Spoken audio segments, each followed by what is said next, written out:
আপনি কি টিকা দেখতে পারবেন এই সরকারকে? কতদিন চাইবে? 35 বছরের রাজত্ব গেছে, আমরা দেখেছি সেখানে। তারা বলেছে চন্দ্র সূর্য ডুববে নাই, ব্রিটিশও বলেছে চন্দ্র সূর্য ডুববে নাই, তারাও চলে গেছে। আপনি কি ভাবছেন কি? আপনি কতদিন দেখবেন এইভাবে? পরিষ্কার কথা, আমরা তো জাতিসত্তার জন্য লড়ছি, আমরা তো বাঁচার জন্য লড়ছি। আমরা এই বাঁচার এই লড়াইটাকে আপনি আমাদের ফান্ডামেন্টাল রাইটটাকে আপনি কেন তুলে ধরেন নাই? আপনি বলছেন এই ট্রেনটা যদি রুখা হয় মানুষের ফান্ডামেন্টাল রাইটে আঘাত হচ্ছে। আপনি কেন বলছেন না যে তাদের একটা জাতিকে চিরতরে মার খাইতে থাকবে? এটাকে একবার বলেছেন, আপনি একবার বলেছেন আমাদের দাবিটা ন্যায় তো, কেন উচ্চারণ করেন মুখ থেকে? আপনার মুখে উচ্চারণ হলেন না কেন যে কর্মীদের দাবিটা একদম ন্যায্য? তো আমাদের দাবি, জাতিসত্তার দাবিটা আমাদের ন্যায্য, এই দাবিটা আপনি একবারও এক মুখে উচ্চারণ করলেন। আপনি শুধু বলে গেলেন বেরাবে নাই, বেরালে গোলমাল হবে, এই করবে নাই, এটা আনকনস্টিটিউশনাল। আর আমাদের ডিমান্ডটাকে আনকনস্টিটিউশনাল সেটা আপনি বলুন, একবার বলছেন। তো আপনি পরিষ্কার কথা বলছি, এই যে আমাদের সমস্ত জনগণকে বলছি, সমস্ত নেতৃত্ব বলছি, কোনো ভয়ে ভীত হবার নাই, কোনো ভয়ে ভীত হওয়ার নাই। মানুষ পৃথিবীতে মরতে এসেছে, বাঁচতেই আসে নাই। মানুষ সবাই মরে যাবে, কিন্তু মনে করুন এই জাতিসত্তার জন্য লড়াই একটা ইমপ্রেশন, একটা রেখাপাত থাকবে যে আমরা যে লড়াইটা শুরু করেছি। পরিষ্কার কথা, এই লড়াই যদি আজকে আনকনসাস আমরা বলেই তো এই লড়াইটা আমাদেরকে করতে হচ্ছে। আর যারা আজকে কনসাস, যারা সচেতন ব্যক্তি, তারা আমাদের জন্য কি দিয়েছেন? আপনারা আমাদের জন্য কি দিয়েছেন? আমাদের পূর্বীরা পড়ছে যেন চলে, এই জেনারেশন পড়ছে, আপনারা তার আগে কি করেছেন? দাবিটা তো আমাদের 1931 সালে প্রিমিটিভ চাপছে, 1950 সালে আমাদের লিস্ট বনেছে, আমরা বাদ পড়ে গেছি। আপনারা কি করছেন বলুন?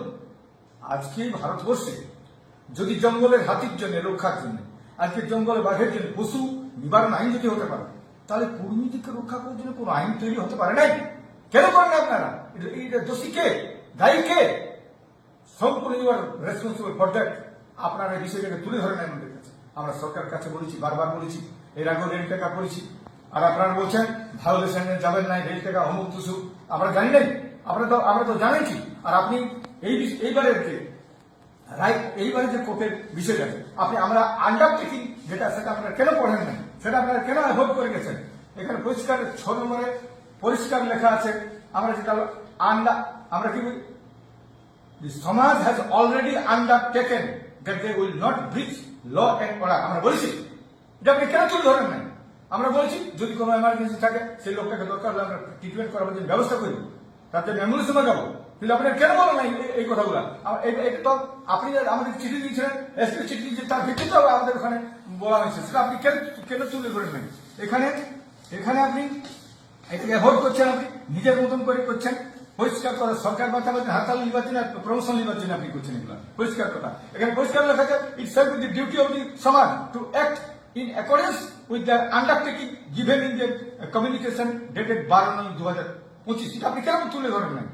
Which is produce here below. দেখুন কি বলছে, in reply to your said memo, let me assure you that the proposed rail and road blockage to be observed, পালিত হবে, এটা বলা হয়েছে। বলা হয় নাই? আপনি কেন বলেন নাই?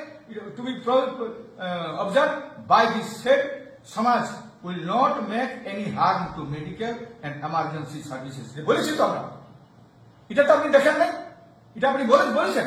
হাই শুধু বলছেন আমাদের মুভমেন্টটা আনকনস্টিটিউশনাল, এইরকম বলে আপনি মানুষের কাছে ধমকি দিচ্ছেন। ধমকি আর হুমকির কাছে পরিষ্কার কথা, আমরা আদিবাসী কর্মী সমাজ কোনো ধমকি মানছি নাই, কোনো হুমকি মানছি নাই। আর ধমকি হুমকি দিবেন নাই। আপনারা আনপার্লামেন্টের কাজ করছেন, সেটা কে বলেছে আপনাদেরকে? আপনি কোন জন্য আপনি ডুমটি গেছিলেন মিছিল করতে? আপনি কি করে আপনি মিছিল করতে গেলেন গায়ে গায়ে? কি করে আপনার পুলিশ ঘুরছে? কিসের জন্য ঘুরছে? কোন জাতি টাকার জন্য? আপনি বলেছেন কি এমার্জেন্সি করে বলেছেন? বলুন তো, এগুলো কেন করেছেন আপনারা?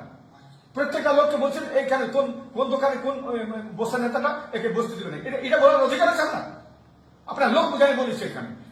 কখনো সিভিককে, কখনো মেজবাবু, কখনো ছোটবাবু, কখনো বড়বাবু, কখনো আইসি, কখনো সব ওসি রেখে আমাদের কাছে বিব্রত করছে আমাদেরকে। একটা লোককে ঘুমাতে দেয়নি। কি ভাবছেন আপনার এইটা শেষ কথা।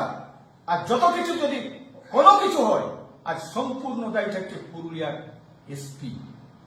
ডিএম কথাটা বলবো না, কারণ ডিএম কে বলানো হচ্ছে, ডিএম এগুলো বলেই নেই, ডিএম কে বলানো হচ্ছে প্রেসার করে। আর এসপি সব কিছু করছে। আপনি দুর্গাপূজায় আমার নামে কেস করালেন, আপনি আমাকে কে জানেন? যতগুলো কেস হয়েছে আপনি লোক দিয়ে করেছেন। আর এইবারে দুর্গাপূজার নামে লোককে দিয়ে আপনি করছেন, মিছিল করাচ্ছেন। আপনার বুঝতে না পারি এতদিন হয় নাই কেন? এতদিন হয় নাই কেন? আপনার আমলে সব হচ্ছে, আপনি সব করাচ্ছেন। আপনি কতদিন করবেন করুন, আর আপনি কতদিন থাকবেন সেটা দেখছি আমরা। আর আপনার বিরুদ্ধে লড়াই হচ্ছে কিনা দেখছি। আপনি কেসের মধ্যে আপনার বিরুদ্ধে কোনো কিছু হবে না। কি ভাবেছেন? আমাদের বিরুদ্ধে কেস হয়, আপনার বিরুদ্ধে কেস হয়। আমরা দেখছি নাই, এসপি কে দেখছি নাই, না কোনো আইসি কে দেখছি নাই, না ওসি তাদের কাছে কেস হয় না। ঠিক আছে, আমরা দেখছি পরিষ্কার কথা। আমরা মনে করছি এখানে আমাদের দাবিটা সম্পূর্ণ হচ্ছে কনস্টিটিউশনাল, জাতিসত্তার দাবি, ভাষা ধর্ম রক্ষার দাবি। এটা আমাদের সংবিধান আর্টিকেলটা পড়ে নেবেন।